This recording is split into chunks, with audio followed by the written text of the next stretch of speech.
But keeping that sort of Aussies abroad feel, after talking to Jason Bennett there, I'm going to talk to a young man now who's actually in America at the moment, where he's plying his trade as a discus thrower. His name is Julian Wruck. G'day, Julian. Welcome to the program.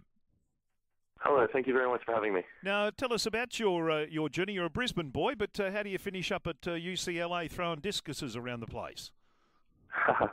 Well, at the end of high school, I didn't exactly plan on going to university, and it wasn't until right around the end of grade 12 I discovered the American collegiate system has this big integrated sports program, and there are scholarships up for grabs, and it's a really great way to pursue education while doing your sport.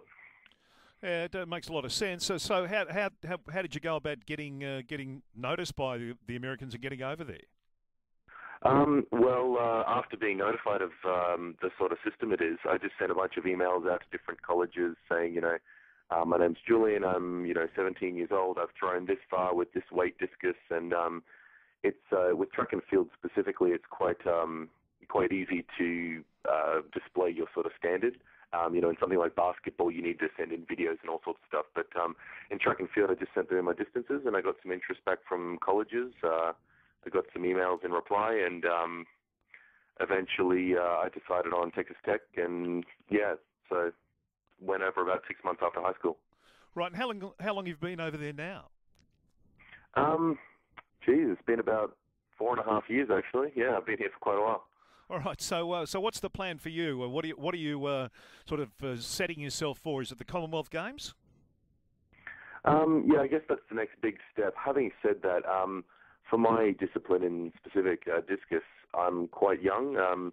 Usually most discus athletes peak at around 30 years old or a little after 30. So I'm 22. I've got a fair way to go. So although I do like to perform as well as I can at, the Commonwealth Games or the World Championships or whatever it is that year, I'm still looking at the big picture. I'm still trying to improve in the long term. Is the training that you're getting over there, it's superior to what you would have got if you'd stayed in Australia? Well, I don't know if I'd say superior. There's definitely better access to facilities. Yep. A lot of these universities here, they have huge budgets, huge amounts of money, and the sorts of access to facilities you get are second to none over here. So that's definitely something that would be difficult back home. With regards to coaching, I mean, if you're willing to search, there are good coaches around America, there are good coaches around Australia, and also not so good coaches around both. So it's not so much the coaching. There is definitely good coaching over here, but it's mainly just the sort of environment that a college is. I mean, during the season here, you get to travel to different states and compete maybe 10, 12, 15 weekends in a row. They just fly you out to a different state, and you get to compete against people your age that have been training in the same sort of system. You get dedicated coaches whose job it is just to make sure the university athletics team is doing well. And it's very track and field focused if you're a track and field athlete over here. Yeah, and in terms of marrying that with your academic stuff, is that difficult? Given that I'm told you do massive amounts of training during the day. Well, it can be difficult. Depends on what you're studying. But again, the university does well if the student athlete does well. So if you're getting good grades and you're throwing well or running fast or whatever it is at the meets, then the university is doing well. So there are lots of systems in place to make sure that you get by. For example, every student athlete at just about any Division I college gets free tutoring. So if I'm, signed up for, 3 mathematics classes, I can sign up for a mathematics tutor that the athletic department pays for. So, it's stuff like that set up to make sure the athlete does well. So really, I mean, if you're willing to work hard, the collegiate system has just about everything you'd want. So what's an average day for you? You're up and about, and do you start training straight away, or what's your day involved normally? Yeah, pretty much.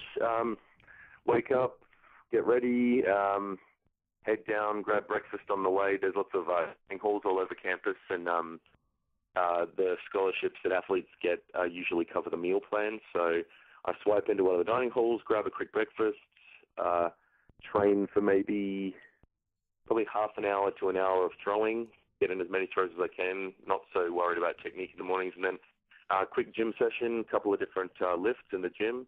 Then I go to class for 3 to 4 hours. It depends on what my schedule is that quarter. Get lunch, quickly let it digest, and then head down to training again for maybe afternoon training is always a lot longer, so maybe 3 hours or so.